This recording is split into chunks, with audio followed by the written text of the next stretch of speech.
Faustine Bollaert est à la tête de « Ça commence aujourd'hui » sur France 2 depuis 2017. Une émission au cours de laquelle l'animatrice s'attache aux personnes qui viennent témoigner. Des amitiés naissent et avec elles, leur lot de joie et de tristes nouvelles. En quittant M6, Faustine Bollaert a hérité des manettes d'une émission baptisée « Ça commence aujourd'hui » sur France 2. Chaque après-midi, l'animatrice de 43 ans recueille des témoignages de personnes sur des sujets divers et variés.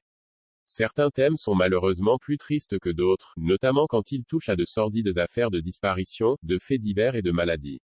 En avril 2018, plusieurs personnes étaient venues raconter leur douloureux combat contre la maladie de Charcot, dont souffre d'ailleurs On, beatmaker de la Funky Family. Parmi elles, Émile, ce dernier avait fait part de son combat sur le plateau de France 2, provoquant une profonde émotion auprès des invités, du public et de Faustine Bollaert en personne. 4 ans après son passage, la mauvaise nouvelle est tombée, Émile s'en est allé. Nous avons appris, avec beaucoup de tristesse, le décès d'Émile qui était venu témoigner en avril 2018 sur cette saloperie de maladie de Charcot.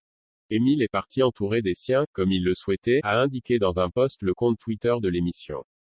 Faustine et toute l'équipe pensent fort à sa famille, est-il conclu. Toute l'équipe en a également profité pour dévoiler quelques images de son passage dans Ça commence aujourd'hui. L'homme, conscient d'être condamné, avait tenu un discours des plus tendres et des plus émouvants sur la fin de sa vie et celle de ses proches une fois sa disparition survenue. S'ils sont heureux demain, mes enfants bien sûr, mes petits-enfants et tout le monde, moi je continue à vivre à travers eux. Et ça, c'est ma conviction. Je ne suis pas forcément croyant mais je suis sûr. Plus ils seront heureux dans la vie, mieux ils réussiront leur vie, je serai toujours en vie avec eux. De toute façon, j'aurai toujours, je pense, une place dans leur cerveau.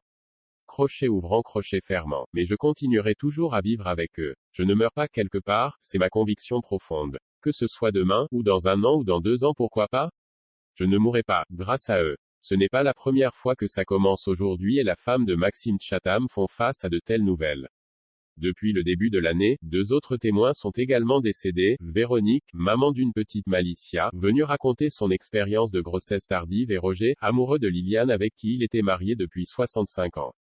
Cette disparition avait aussi affecté le chanteur Amir, qui l'avait sollicité pour tourner dans son clip Toi, je n'oublierai jamais ce temps précieux que Liliane et vous nous avez accordé pour tourner ce clip qui illustre l'amour, le vrai. Courage ma chère Liliane, les tristes risques du métier.